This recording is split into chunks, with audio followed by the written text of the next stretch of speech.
Hey everyone, once again, Seth Chapman here with Visceral Film Studios. Welcome back to From the Apple Box. Today, I'm going to break down my handheld camera rig, what I've got on here, why I've got it on here. So let's get started.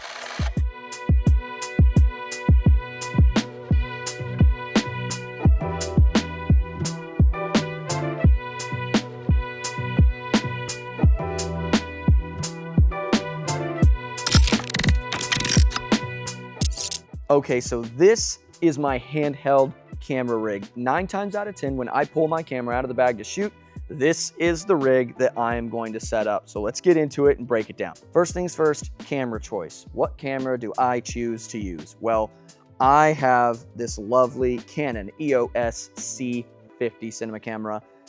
This is frankly the most expensive camera I've ever owned.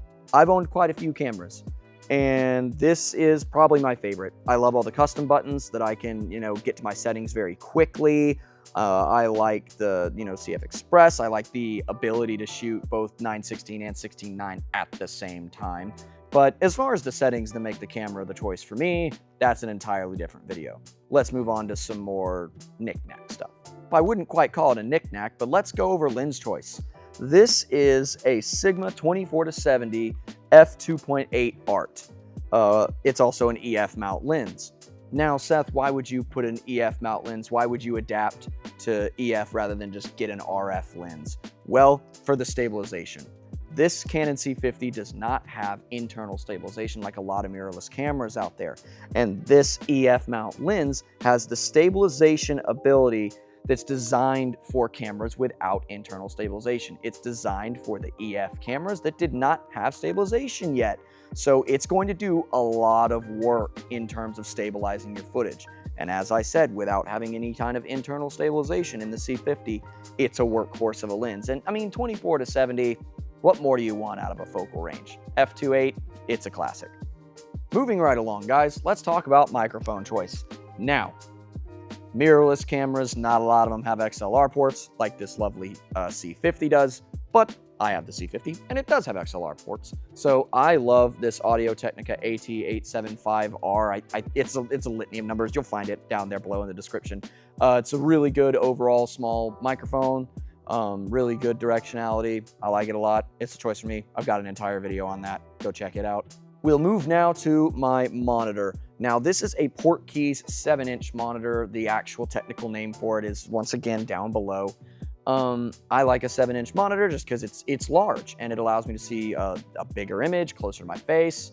Really also kind of helps my peripherals when I'm running and gunning and looking for stuff to shoot. No, it's not currently rigged and attached to my battery or via HDMI because guess what? I'm not running the camera right now, so get over it. Also, the way I mount this, I mount it with just a classic magic arm. I mount it over to the side because it just makes sense and is ergonomically better and allows me to get to things easier around the camera. I like Portkeys monitors. I also like Atomos monitors. I also like Lilliput monitors. There's a lot of good monitors out there, but as far as image quality goes, this one falls a little bit short of something like an Atomos or a SmallRig.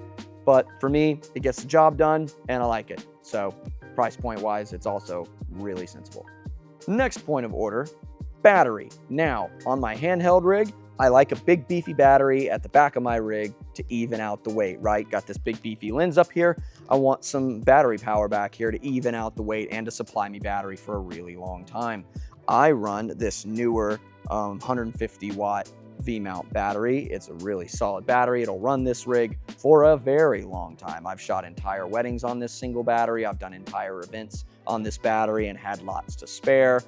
Also, we can talk about how I attach it. This is a SmallRig V-mount battery plate that attaches via rails right here.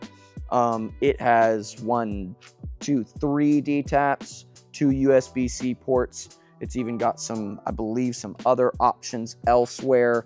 I'm wrong, it doesn't. Womp. Anyhow, it's got quite a lot of power options, and since it has those D-taps and all those ports built into it, it gives you the ability to hot swap your battery. You can shut everything down, rip this battery off, put another one back on, and then just turn everything back on, and you're ready to go. No messing with wires, no replugging, nothing like that, and I really love that. As far as the rails mount that I use to actually put the rails on my camera, I believe this is, yeah, NiceRig. This is made by NiceRig. I like it. It's got some Rosette receivers here. I like that a lot. Speaking of those Rosette receivers, this handle. Now, I've had handles all over the place on my cameras. Top handles, side handles on the right and on the left and on the back, and I've flipped my handles around. I've done lots of different setups, but this has been my favorite. I like having the handle down here. I've never been a fan of a left side handle because A, I use my left hand to pull focus, and B, usually having a handle mounted here somewhere near this part of the camera gives me a lot of trouble when I'm trying to get to my ports here. But having this NiceRig rails mount down here and the Rosette receivers here, I can mount this handle below all of that so that I can get to all my ports really easily and I can still have a good contact point here on the camera. I like how close I can get my hands together and how tight I can pull this camera into my body. Here, I'll show you. All right, so here with this handle here and no handle here, sometimes I like to put a little strap over here to just kind of help me stay connected to the camera. But I can pull this rig very close to my body. I can move it up here. I can bring it down here. If I need to get something low, I've got a good stability point here on the top handle. I like a left-handed handle. A lot of people use left-sided handles, and I'm warming up to it. As a matter of fact, I'm pretty warm to it. I like it a lot. Finally, last but certainly not least, let's talk about this thing. Matte boxes. Are they necessary? Should you get one? Are they really just a flashy accessory to let you charge more? Maybe. The idea of a matte box and why they're really a thing is honestly for speed and for adaptability. A lot of cinema lenses are different varying thread size, if they even have threads, when you get up to the level that matte boxes are really prominent. It helps with speed. It's way quicker to just put in a rectangular ND filter onto this matte box, put it on a different lens, put it on the same lens. It just helps with speed on larger scale cinema rigs. Now, for your run and gun videography and filmmaking rig, 6 one way, half a dozen another, Some people will look at you and say, hey, that's just a fancy add-on to let you charge more. But what it boils down to me is, yeah, how do you like the look of it? But B, do you like flares? Because what this is really going to help you do is mitigate flares from sunlight, from lights, anything like that. It really helps you do that. So if you're not a fan of flares at all, this might be a good investment for you, like a good practical investment. Now, if you're like me and you like flares, you're probably not going to use a matte box often at all. You're probably just going to throw a screw-on ND in there and rock with that. Now, what I'm kind of looking at getting is one of those like magnetic ND filters that are not even really variable. They just have a specific ND number, and you slap them on, you pull them right back off. They're magnetic, nice, quick, easy, and I can use them with the matte box. So that's what I'm looking at getting. But I mean, matte box is really kind of, I would say, in the eye of the beholder. All right, guys. So that is my that's my handheld rig. That's everything I've got on here. That's all the things I like to use besides my CF Express and SD cards. But I mean, I won't get into what brands you should use on those. But hey, if you like this video, like, subscribe, go check out more of my videos. Like I said, I mentioned this microphone. I've got an entire video on a couple mics that I have.